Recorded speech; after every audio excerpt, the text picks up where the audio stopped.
The big question that will dominate ANC politics over the next few years is who will succeed President Cyril Ramaphosa as ANC president. In this episode, I want to give a short list of the key candidates who could take up that job and look at the implications of a new ANC leader after 2027, or before. Aye.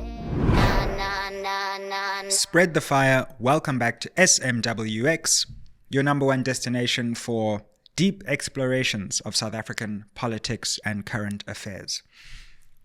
Now, we've been very involved recently with politics, what's been happening in any given week and responding to events, but I want to take a step back on this episode and just talk about ANC succession, because I think that's going to be quite a key, an important political development in the next 5 years as this coalition era unfolds.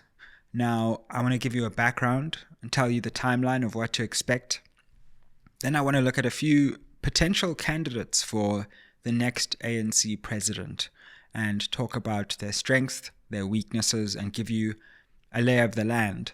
And then, of course, think about the implications going forward, because it's not a given that the president of the ANC will necessarily be the president of South Africa, either after the next conference in 2027 or indeed after the next election in 2029. So this is a slightly different conference, and just talk about various scenarios going forward if Ramaphosa stays on for the full term, if he's recalled, and when he's recalled, what that could mean.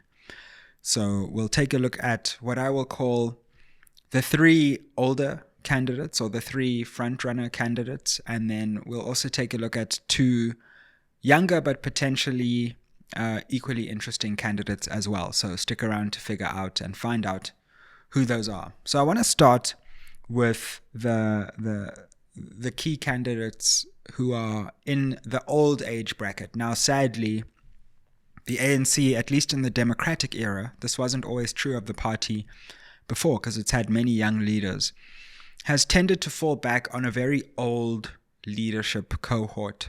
So President Ramaphosa going into his 70s, President Zuma before him in his 70s, President Thabo Mbeki before him was in his 60s, I think, while in office. And then, obviously, former President Nelson Mandela was a very old man by the time he became president. So the ANC really has this tradition of old men. And it would be great to have younger people. It would also be great to have a woman president. But sadly, when I look at the way things are heading in the ANC, I think that might be unlikely. But let's have a look. Because there are three front-running candidates who I would say fall into the slightly older category, who are also currently entrenched in the top leadership of the party. And we can call them the three M's: Mashatile, Mantashe, and Mbalula, who's slightly younger, but is certainly not young. He's currently 53, and by 2027, he'll be 55. So I think these are three interesting candidates to look at, the three M's, because they would be the first bet on who could succeed Ramaphosa. Now, just to set the scene, the ANC Elective Conference happens every 5 years. The last one was in 2022, so the next one is going to be in 2027, and it usually happens in December. Now, Cyril Ramaphosa could conceivably stay on as ANC president, but his term as South African president comes to an end in 2029, and constitutionally he cannot stay on for longer than that. So I'm going to assume that President Ramaphosa won't stay on as ANC president, because firstly, I think that would be a terrible idea, and it's what Thabo Mbeki tried to do, and there was a big rebellion against that. So if we assume that Ramaphosa won't stay on for a third ANC term, then we know we're going to get a new ANC president and potentially even a new president of the country if this coalition government is still ensconced. So Paul Mashatile, I guess, is where we could start, because he's the current deputy president of the country and deputy president of the ANC. Now, Mashatile and Ramaphosa have always had a relationship of tension, and Mashatile has always been prepared to be seen as the internal rival to Ramaphosa. His background is from Gauteng, where he was a key ANC leader. He's also been a minister in various capacities, and he has been inside the ANC for a very long time. If there's anyone who understands how the ANC works, it's probably between Mashatile and Mantashe for just sheer experience. He's 62, so he'll be about 64, 65 at the time, which for the ANC is a spring chicken, but will be on the older side of the spectrum. The thing is that it's clear that those around Ramaphosa have never particularly liked Mashatile as his successor. And for example, when Ramaphosa threatened to resign because of the Phala crisis, he was talked down from that because it seemed clear that Mashatile would become his successor, and many within the ANC linked to Ramaphosa thought that that would be bad for the fortunes of the ANC. And the reason for that is that there have been a series of reports around potential impropriety on the part of Mashatile, both in his role in Gauteng, as well as his proximity to tenders relating to some of his family members, although those allegations haven't been proved by any shot and Mashatile vehemently denies them. Certain media houses have certainly taken a dislike towards Mashatile, and that has created this kind of crowd in the chattering classes, cloud around his suitability as a candidate. So the ANC would have to grapple with what would happen if Mashatile became president and those scandals came back to haunt him, because it looks like some in the media would be quite energetic about pushing those scandals forward. Fam, I just wanted to interrupt this episode to let you know the 4 ways you can help SMWX. Way number 1, you can invite me to speak at your institution or company. Way number 2, you can advertise on this channel. Way number 3, you can become a member of this channel. The link to the membership is down below. And number 4, you can buy merch, that's books or hoodies. Now let's get back to the episode. All our contact details are in the description box below. So his strength is that he's the incumbent. His strength is that he has a serious understanding of the ANC and has been around for a very long time. But his weakness is these aspersions that have been cast over his credibility. Enter Gwede Mantashe, Gwede Samson Mantashe, the tiger himself. Mantashe probably understands how to navigate internal ANC politics better than any politician in democratic history. Who else could have survived the Mbeki era, been in the leadership in the Zuma era right throughout, and then jumped ship from the Zuma cabin right at the moment that Ramaphosa was coming in, and then found his feet in the Ramaphosa leadership? Mantashe has been able to read the tides in the ANC extremely well. Although he only squeaked into his current position as national chair, he of course has also been the Secretary General of the party, which really gives him a fundamental understanding of the internal workings of the party, because the SG is kind of like the CEO. So if you ask me who can navigate ANC politics best, Gwede Mantashe, by a long shot. However, Mantashe has always played second fiddle to other leaders, and he has never cast himself as a president or a presidential candidate. And so the task he would have in securing the presidency would be taking his image out of the supporting role and helping people to see him as a potential president. Now, because of his role as Minister of Minerals and Energy, and now Minerals, he has irked some by being quite resistant to policy changes in the energy space. And again, that has dented his credibility in some media platforms who do not like what he's done as a minister.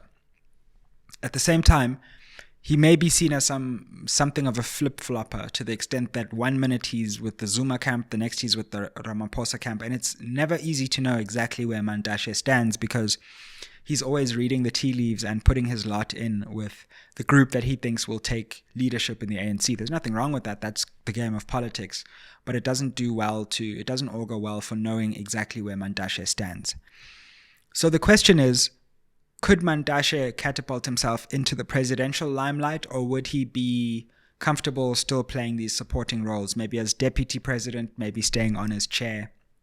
Or would he be successfully challenged because, as I say in the last conference, he only squeaked over the line into the chairperson role? But I would keep very close eye on Gwede Mantashe. Whether he challenges for the presidency or not, where he lends his support is often where the conference ends up going. So I'll be watching to see what he does. And then finally, to round off the 3 M's, we have Fikile Mbalula. Of course, from a younger generation, although, as I say, by the time the conference swings around, he'll be 55.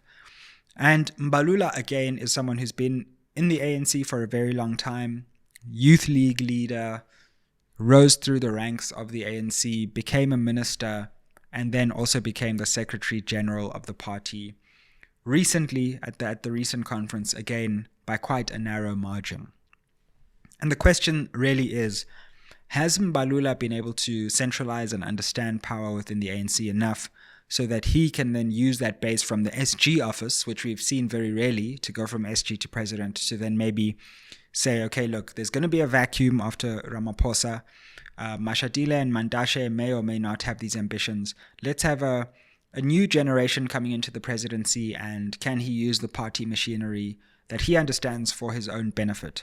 The problem is, for Mbalula, that he is presiding over an extremely weak and divided ANC, even though President Ramaphosa certainly has the lion's share of influence in the party. I think that's largely just because he's the one who can distribute positions, and he also has, control over the state security apparatus and all of that. So incumbent ANC presidents are always usually able to consolidate their power in the party. But I do think underneath that, there are serious disputes in the party, and Mbalula may be seen as the person who drove this coalition with the DA forward. And that will mean that his support in places like the alliance with the South African Communist Party, with COSATU, could be under threat because they don't like how the ANC has decided to go about siding with the DA rather than the EFF and MK, for example. Mbalula as well needs to move out of this image of being a hothead, of being someone with a loud mouth, and being someone who doesn't take matters seriously. It's just shares memes on social media and all this kind of thing. Now, we've seen him try to reposition himself after the GNU era as more statesman-like. But I think there's a question of substance that still needs to be answered. Could Fikile Mbalula really convince South Africans on the direction of the economy? Can he talk with credibility on some of those issues? He's certainly got a big following on social media, but the question will be, could he cast himself in the light of an ANC president? Can he also overcome some of the ageism within the party where the old guard may want to go with someone that they feel is more trustworthy and credible in an older leader, which the ANC just loves to have an old leader. But those 3, no matter where they fall, whether they could be president or whether they will see themselves in a leadership, I would be keeping and casting a very close eye on where they are, because I think those 3 are going to be key players in the build-up to 2027. Now, I want to come to some potential dark horses in the race and people who will be quite influential. And also, down below in the comments, let me know if you think I'm leaving anyone out. Talk to me about your reading of the situation and who you think could succeed Ramaphosa, because 2027 is not far away. One, of course, would be Minister of International Relations, Ronald Lamola. Now, Minister Lamola, I think it's clear to me, has the support of Cyril Ramaphosa. And I think part of the reason why Ramaphosa put him in this important ministries like Justice and also the Ministry of International Relations, is because he wants to raise his profile. And it would be interesting to see a much younger ANC leader coming to the fore. Lamola would be in his mid-40s at that time, and we've never in democracy seen a leader in their mid-40s becoming president of the ANC. So Lamola's leadership, even though he hasn't been in the party for as long as Mantashe and Mashatile, would be a breath of fresh air in a way. It would signal that the ANC was starting on a newer, fresher trajectory. Now, Lamola's history is as a leader in the Youth League. Interestingly, he was Julius Malema's deputy president in the heyday of Malema's Youth League, but decided not to break away with Malema and others from the ANC when they were expelled, stuck in the party, and has risen through the ranks of the party. A very vocal critic of former President Jacob Zuma's leadership, and someone who Ramaphosa has kept very close. He's been a very close ally of Ramaphosa, being one of his chief defenders in the Phala scandal as well. So Lamola, of course, has this disadvantage of being a younger leader, which sadly is a disadvantage within the ANC, but could be an advantage in the broader and general public, which is, I think, hungry for a fresher, younger leader in the ANC. But of course, ANC leaders may tell him to wait his turn, and he may rise to a deputy president. He contested for that position in the last conference, or some other position of influence within the party. But I would put him down as another possibility if the ANC wants to get more creative and freshen things up. Fam, you asked for some SMWX merch and we have delivered. I know you're always looking for ways to help support and grow this channel, so why don't you buy yourself an SMWX hoodie? Super comfy, super warm, and you can represent SMWX.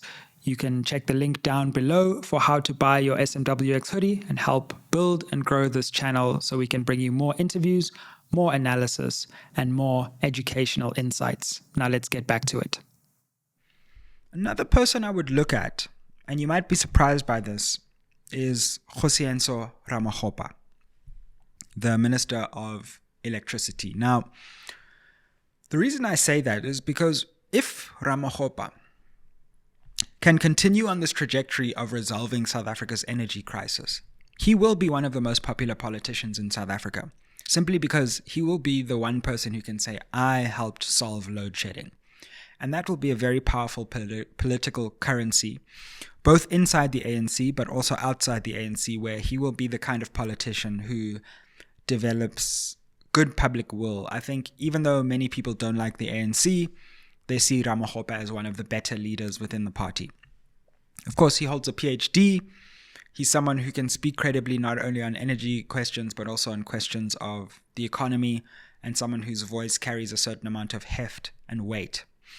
However, the drawback for him is that he has never really risen to high stations within the ANC before. So it may be seen as a big jump for him to go from where he is now all the way into the presidency, and people may see him in one of the other leadership roles there. But again, if the ANC is going to be fresh, is going to be younger, Ramokgopa's in his late 40s now, then the Lamolas and the Mbalulas and the Ramokgopas clearly represent a different kind of feel of leadership to the Mantashes and the Mashatiles.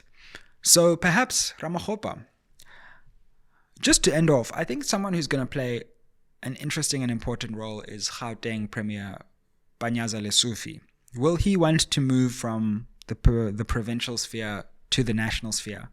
It's clear that his province, Gauteng, has challenged, and indeed successfully challenged, the national leadership when it comes to how to form a coalition. And therefore there's a question about if there is some kind of rebellion movement, which often happens at the end of a second term of an ANC president. If there's some kind of rebellion movement against the incumbent structure, that rebellion movement may be led from Gauteng, and therefore Lesufi could be a key power broker if he doesn't himself decide to throw his hat in the ring. So that's another less obvious option that one could have a look at. Sadly, there are no truly very young leaders in the ANC who can take over the reins, and I think that's a big problem in the party, because I'd like to see someone in their 30s leading the country. Why not? Or in their early 40s. It's happened all over the world, and I think they'd probably have a better grasp over the issues than many of these dinosauric leaders. Look, the other scenario, just as we conclude, is that Cyril Ramaphosa could be recalled before this conference. That could happen over Phala. The coalition could fall apart and fracture. And in that case, the ANC will then have to make a very difficult snap decision over who they elect as their presidential candidate. And would that person who occupies the presidency actually be able to command the support of the multi-party coalition around them. So that's another scenario. But we'll be here to cover that scenario as and when it happens. Right now, let's just assume Ramaphosa gets to 2027 and the ANC will then make a choice. The question then, and maybe this is another video for the future, let me know down below if you think we should do it, is once the ANC Elective Conference happens and a new ANC president is installed, will Ramaphosa then be recalled like all the other ANC presidents, maybe in 2028? Or will they get him to stay on while the new president finds their feet? And that, again, will be a fascinating question. We may see two centers of power for the first time in South African politics, going all the way until a presidential term. But we know that presidents' powers continue to get weaker and weaker as their terms go along. So pretty soon, Ramaphosa still runs the show right now, but the deeper we get into his presidency, the more people will be looking beyond him into the future, and the less power he will be able to wield, because people will know that he will not be running the show. And that's when I think he'll get a lot weaker, and his presidency itself, like Zuma and Mbeki before him, will probably begin to wane in its strength.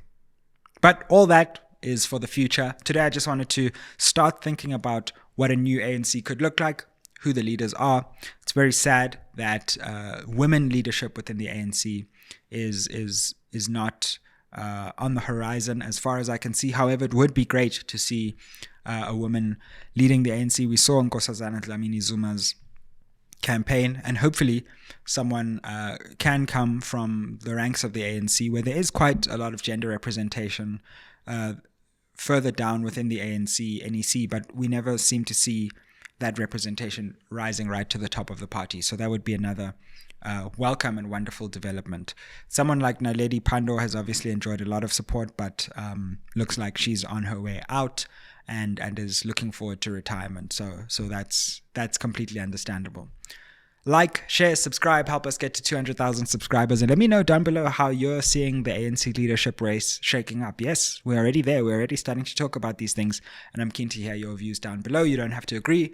You don't have to disagree. Share your views. And thanks for keeping it locked on another episode of SMWX. Aye.